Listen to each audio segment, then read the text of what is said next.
पूर्व आईएएस अधिकारी पूजा खेडकर के खिलाफ केंद्र सरकार ने बड़ा एक्शन लिया है।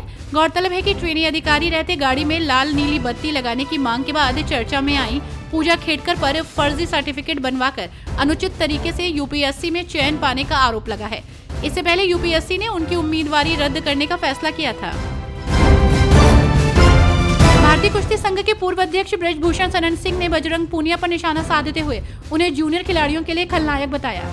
उन्होंने कहा कि बजरंग पूनिया नैतिकता की बात करने वाले बिना ट्रायल के कुश्ती लड़ने पहुंच गए। पूर्व सांसद ब्रजभूषण शरण सिंह ने कहा कि विनेश फोगाट को मेडल न मिलने का उन्हें कोई दुख नहीं है। ऐसे में अब ब्रजभूषण शरण सिंह के इस बयान को लेकर कांग्रेस उन पर हमलावर है और नेताओं की प्रतिक्रिया लगातार सामने आ रही है। हरियाणा के पूर्व गृह मंत्री अनिल विज ने कांग्रेस उम्मीदवारों की लिस्ट पर तंज कसा है। उन्होंने कहा कि कांग्रेस ने ऐसे लोगों को टिकट दिया है जो जेल में बंद हैं। उन्होंने भूपेंद्र हुड्डा पर भी निशाना साधा। अनिल विज ने कहा कि हरियाणा में क्षेत्रीय दल समाप्त हो गए। भाजपा का मुकाबला सिर्फ कांग्रेस से है और हम कांग्रेस को आसानी से हरा देंगे। दिल्ली की राउज एवेन्यू अदालत में जमीन के बदले जॉब घोटाले मामले में सुनवाई होगी। 13 सितंबर को कोर्ट सुनवाई करेगा। ये घोटाला तब हुआ जब लालू प्रसाद यादव रेल मंत्री थे और इस मामले में ईडी और सीबीआई जांच कर रही हैं। इस घोटाले में लालू प्रसाद यादव, उनके बेटे तेजस्वी यादव सहित अन्य आरोपियों के नाम शामिल हैं। आपको बता दें कि इस मामले को लेकर ईडी ने 6 अगस्त को अदालत में अंतिम रिपोर्ट दाखिल की थी। ईडी ने सीबीआई द्वारा दर्ज की गई एफआईआर के आधार पर अपना मामला दर्ज किया। असम में अब नए आधार कार्ड के लिए आवेदन करने वाले सभी लोगों को अब अपने एनआरसी आवेदन की रसीद संख्या जमा करनी होगी। आपको बता दें कि यह जानकारी खुद मुख्यमंत्री हेमंत बिस्वा शर्मा ने दी है। उन्होंने कहा कि आधार कार्ड के लिए आवेदनों की संख्या आबादी से अधिक है। इसका मतलब ये है कि कुछ नागरिक संदिग्ध हो सकते हैं। इसलिए हमने फैसला लिया है कि नए आवेदकों को अपने एनआरसी आवेदन की रसीद संख्या देनी होगी। हरियाणा चुनाव को लेकर तैयारियां जोरों पर हैं। वहीं आपको बता दें कि आप कांग्रेस के बीच गठबंधन की अटकलें लगाई जा रही हैं, लेकिन इस बीच पार्टी के हरियाणा से बड़े नेता अनुराग ढाका बोले कि आम आदमी पार्टी सभी 90 सीटों पर चुनाव लड़ेगी।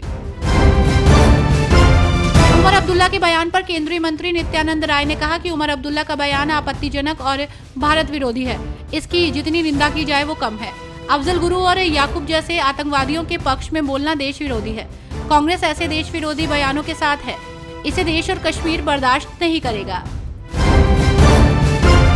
बीजेपी नेता शहजाद पूनावाला ने कहा कि आर्टिकल 370 जब तक था तब तक पीपीपी यानी पाकिस्तान परस्ती, पत्थरबाज और परिवारवाद की राजनीति चलती थी। 370 की दीवार को लात मारकर गिराने के बाद से लाल चौक से लेकर लाल किले तक तिरंगा लहराता है। Jammu Kashmir terror hot spot से टूरिज्म हॉट स्पॉट बना है। उन्होंने कहा कि 370 हटने के बाद पाकिस्तान में बैठे कुछ लोग तो नाराज होंगे ही, साथ ही पाकिस्तान के कुछ समर्थक भी नाराज हैं। वक्फ बोर्ड के अध्यक्ष अमानतुल्लाह खान की गिरफ्तारी का विरोध चल रहा है।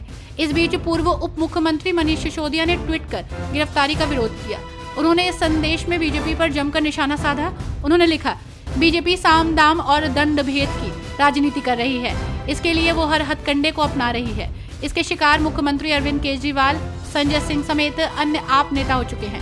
अब आप नेता अमानतुल्लाह खान को गिरफ्तार किया गया है। केंद्रीय खेल मंत्री मनसुख मांडविया ने कहा कि इस ओलंपिक्स में हमारे पैरालंपिक खिलाड़ियों ने देश का गौरव बढ़ाया है। 27 मेडल अब तक प्राप्त हुए हैं। टोक्यो पैरालंपिक में 19 मेडल हासिल हुए। हमारे खिलाड़ी उत्साह के साथ खेल रहे हैं और देश में भी उत्साह का माहौल है।